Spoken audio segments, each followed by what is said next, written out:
Здравствуйте, друзья! На сегодня у меня был запланирован некий конкурс. Без сомнения, сегодня мы его проводить не будем. И, скорее всего, проведем через неделю, дней через 5. Очень давно, к счастью, не было такого дерьма. И очень жаль, и очень страшно, что это произошло. Я выражаю искренние соболезнования питерцам, ну и вообще россиянам. Ну а теперь давайте посмотрим на реакцию. В принципе, реакция украинских СМИ ожидаема, украинских экспертов тоже ожидаема. И, к сожалению, дебилов, которых достаточно много под всякими новостями, и они очень любят, эти дебилы, мигрировать под российские новости, в российские СМИ. Также очень много, я прошу в очередной раз не судить по дебилам о целом народе. Для начала просто о безалаберности, скажем так, потому что такие новости, они, знаете, они в такое время рождают настоящую волну. Оказывается, в Москве тоже бомбы нашли. І ще одна інформація з'явилася про те, що у Москві на станціях Фонтанка та площадь Восстання знайшли теж вибуховий він ще не розірвався навіть. Зараз його знешкоджують. Без сомнения имелся в виду Санкт-Петербург, а не Москва. Почему она сказала Москва, не знаю, а уточнять нет времени и желания. Я намеренно не показываю комментарии, я себе их отложил, знаете, потом посмотрел, а потом подумал, да зачем это надо? Я думаю, что найдется много людей, которые будут показывать эти комментарии, но не стоит разжигать. В любом случае не стоит разжигать, дебилы есть, конечно же, регулярно они выходят из своего зоопарка, и так как они уже научены писать, иногда, правда, путают буквы и не ставят запятые, но выражают свои мысли вот таким вот образом и радуются гибели обычных мирных жителей. Но давайте перейдем теперь к дебилам высокообразованным на Радіо Свобода, к примеру. Тим часом війна в Україні, яку веде Росія, не припиняється на жоден день, незважаючи на всі ці режими тиші, які знову і знову оголошують цього разу з 1 квітня. Я не любитель судить о людях по внешности, но эта внешность мне просто напомнила детство и карикатуру про злого мужика, которого обсыпали мусором случайно, он потом очень-очень злился и в итоге лопнул. Пане Вікторе, чого чекати Україні тепер від Росії? З наближенням цих же виборів, ось такою ситуацією, з терактами, які в Росії, виходить, що відновилися. В студии находится Виктор Таран, эксперт, политолог, эксперт по всем вопросам. Мы хотели его нахлобучить еще на прошлой неделе, но я коллеге сказал, да ладно, не хочу, но видно от судьбы не уйдешь. Давайте згадаємо 99-й рік, коли Путін йшов до влади перший раз. В принципе, весьма ожидаемо, это будет основная версия для всех украинских СМИ, для подавляющего большинства украинских политологов.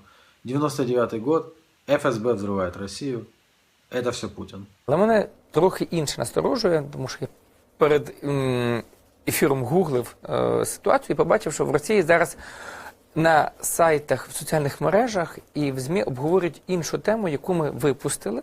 Что же обговаривают в России и какую такую тему мы упустили? Что он имеет в виду? Он имеет в виду, что 16 февраля собралась коллегия ФСБ, и на коллегии ФСБ Путин кое-что сказал. Але яка, можливо, має дотик до сьогоднішніх подій? Виявляється, 16 лютого на засіданні колегії ФСБ цього року, це рівно 46 днів тому назад, ФСБ доповіло Путіну про те, що нібито Україна готує теракти в Росії. Действительно интереснейшая информация. Я тоже упустил эту информацию. Продолжаем слушать. Що Україна категорично відмовляється виконувати Мінські угоди, вона готується до загострення. І одним із таких елементів це проведення терористичних актів. То есть достаточно подробно предсказали возможность осуществления террористических актов. ФСБ доложила Путину. По всей видимости, доклад был публичным, поэтому Виктор Таран его и цитирует. Ну и просто так в эфире такого уважаемого вообще Радіо Свобода, он не будет же выдумывать, верно? Ну, Україна та ІГІЛ, да, якщо бути повним. На що Путін заявив, що якщо Україна посміє зробити такі терористичні акти, то відповідь буде суворою и адекватную. Я так понимаю, общение происходило в режиме диалога. ФСБ доложила, что ИГИЛ и Украина готовят теракты, а Путин ответил, что адекватно ответим и сурово. Це яке джерело? Це було офіційне повідомлення? Офіційне повідомлення. Ви можете зараз відкрити будь-які сайти. Я не дивився фейкові видання, дивився «Кореспондент», дивився «Московський комсомолець». Бо я сам не повірю, я перед ефіром подивився мінімум 3 видання. Да, я зараз, до речі, перепостив себе на сторінці ФБ.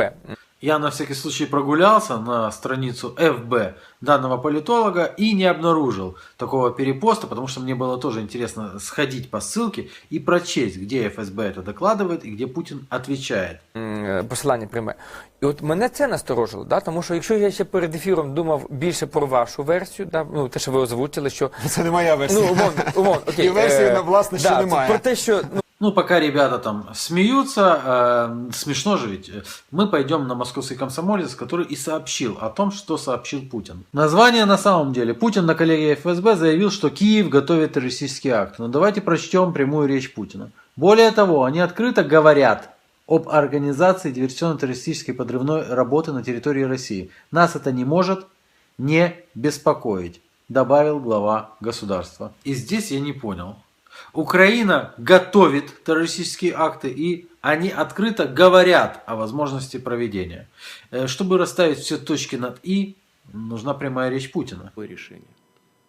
Более того, открыто говорят и об организации диверсионно-террористической подрывной работы, в том числе и в России.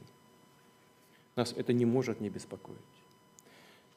Названные мною события и обстоятельства требуют от специальных и силовых структур России, прежде всего от Федеральной службы безопасности, особого внимания и концентрации сил. Вот все это трансформировалось в устах украинского эксперта в эфире «Радио Свобода» в то, что Путину доложили, что Украина готовит теракты, а он сказал, что ответ будет наш суровым и адекватным. Угу. Перше, це вибухи в Балаклаві, да, і певні втрати, які понесла наша оборона здатність. Балаклії. Да, Балаклії, дякую. Взрывы в автоклаве. Второе, это тоже привязано к теракту, который произошел сейчас в Питере. Это взрыв украинского контрразведчика из Маріуполя.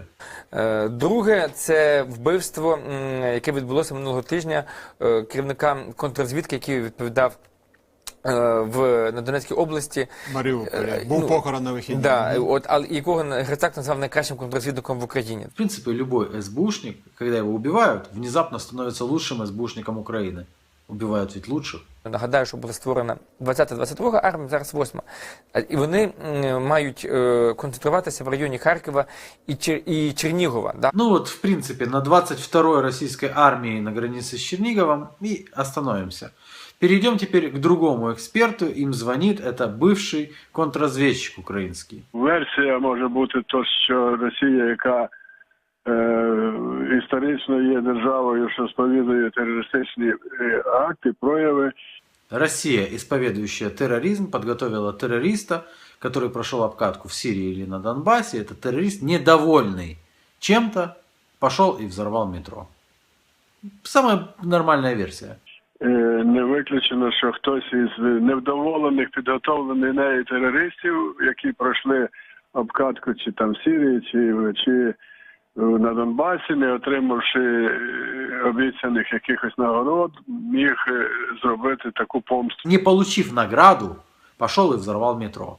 В принципе, версия, которая так и напрашивается, да, это самая разумная версия. Далее переходим на другой телеканал, и телеканал интересуется мнением заслуженного, одного из самых заслуженных журналистов, это Киселева. Я думаю, что это могло быть все, что угодно. На этом можно было и остановиться. Но он продолжает. И мне сейчас очень не хотелось бы, не имея на руках никаких серьезных фактических материалов, знаете, вот это, любое уголовное дело, будь то убийство, будь то террористический акт, будь то ограбление банка.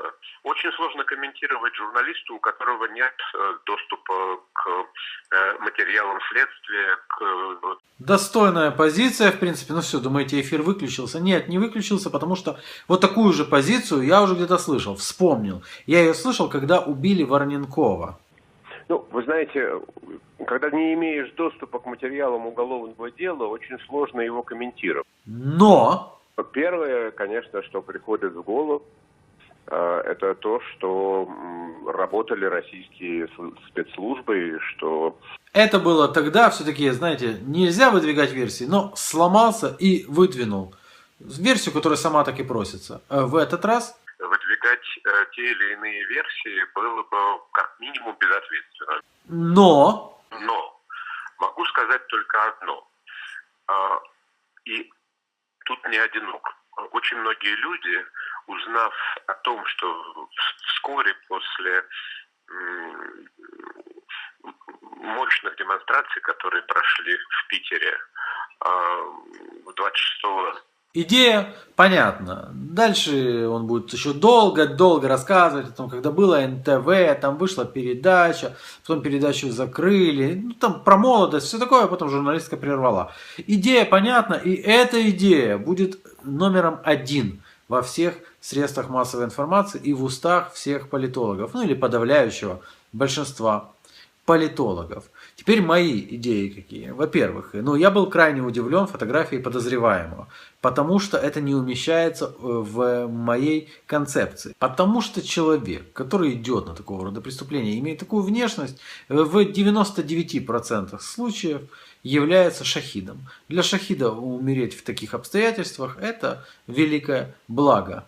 Он не умер в таких обстоятельствах. Что это значит? Это может означать то, что человек не был шахидом. Но если он не был шахидом, и он не умер в таких обстоятельствах, значит он намеренно имел такую внешность. Значит, этим сбивают с толку. По поводу ФСБ взрывает Россию. В принципе, идея понятна. После этого, после всех этих выступлений, которые были 26-го, потом 2-го, закрутят максимально гайки. Но, во-первых, сейчас в России, и мы это вчера могли убедиться, и так меры безопасности достаточно высокие, и они не опускается этот уровень. Кроме того, объясните мне, пожалуйста, а почему этот взрыв не прогремел тогда на каком-нибудь массовом выступлении, где 100% и жертв было бы больше, и было бы логично. Смотрите, они принесли с собой бомбу, и она у них взорвалась. Причем радикально настроенные молодые люди могут быть как сторонниками протестов против власти, так и противниками протестов против власти, желающими подставить тех, кто мирно протестует против власти.